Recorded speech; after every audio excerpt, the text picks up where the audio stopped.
Alright, hey guys! It is TsubakiSwagg and I'm coming to you with my review of Terraformars episode 11, Boxer. And this episode is so fucking awesome. Oh my god, KG is amazing. Like, I see why I believe he's ranked 8th, but KG is freaking awesome. Oh my god.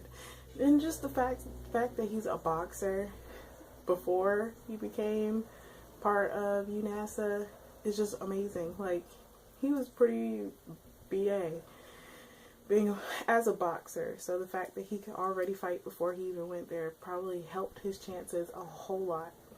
So they showed, like, of course they showed at the beginning, they showed pretty much like his backstory, like him training to be a boxer and fighting, and them telling him, like, I guess an agent telling him that he needs to have more flair, that maybe if he had like a sick, frail mother, that maybe that would add to his popularity, blah, blah, blah. And KG, he would leave the training arena like every Friday, and we find out that he would go to, or even when he was running, they showed that he would look at this little island like off the coast of where he was running at. And he said it was very plain and his motivation was very modest, blah, blah, blah.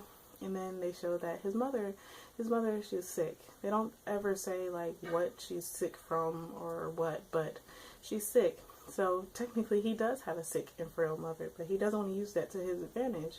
So he goes home early every Friday to go see his mom and cook her dinner and just be with her because he knows that she's sick. And this is kind of like his motivation. All of his motivation was stemmed off his mother, like, pretty much being there for him. So then they also showed that one time he went back home and his mother wasn't there anymore, which means that more than likely she passed away. And he had like a little picture of her on the stand, and every time when he would come home he would say, mother, oh mom, I'm home.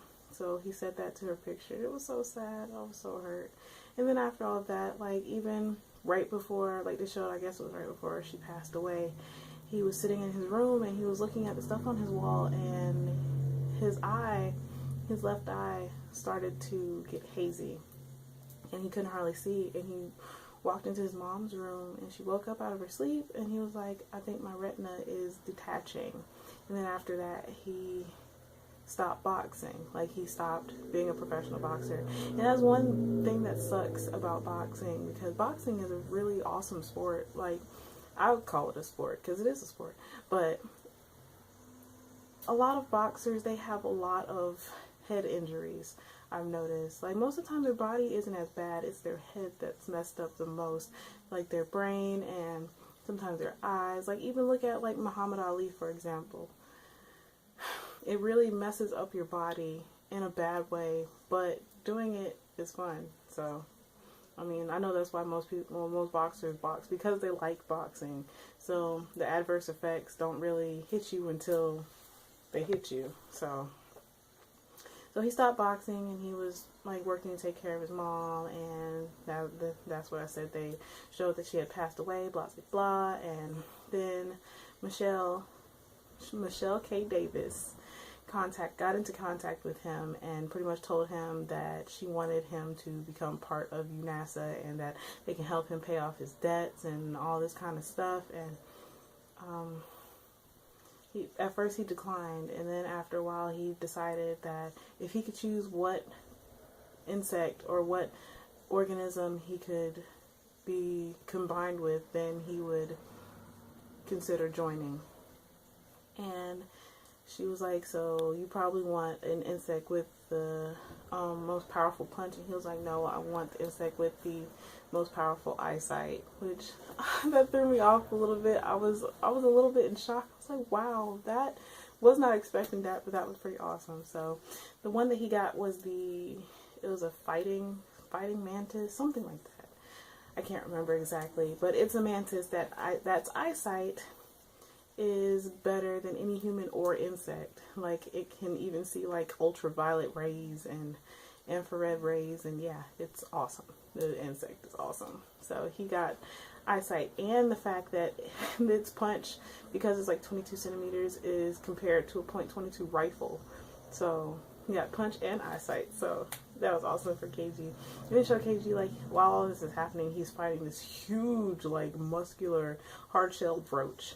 And his insect is able to, like, the way it feeds on people, on insects with hard shells, is it breaks them and to get to the inside. So KG was perfect for this insect. I believe it was a weevil. I believe that's what he called him.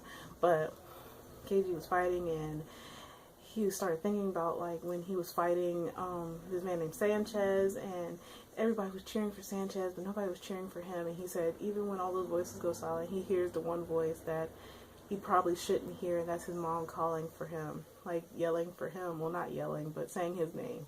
And that gave him the motivation, because he said at one point after his mom died that he had lost his motivation to fight, but now he has found the right motivation. He's found motivation in the newfound friends that he has gotten since he came to UNASA, and he wants to protect them, so he is willing and ready to fight to save them as well. And he's just happy that they recognize him. For once, somebody is actually recognizing him, which is awesome. So he defeated the roach. He did a KO. He punched the roach in the chest, and the roach just could not get up. You could see, like, his fist print in the roach's chest.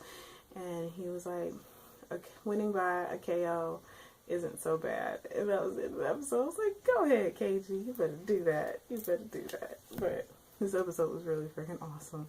I loved watching this episode.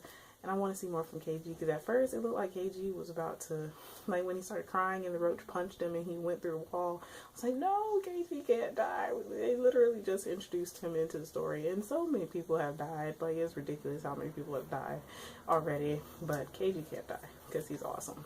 So,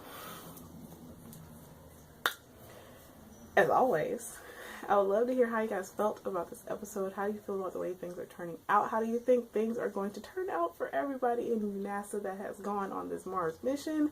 But as always, please remember to comment, thumbs up, and subscribe. It helps me out a whole lot. And this is TsubakiSwagg saying adios.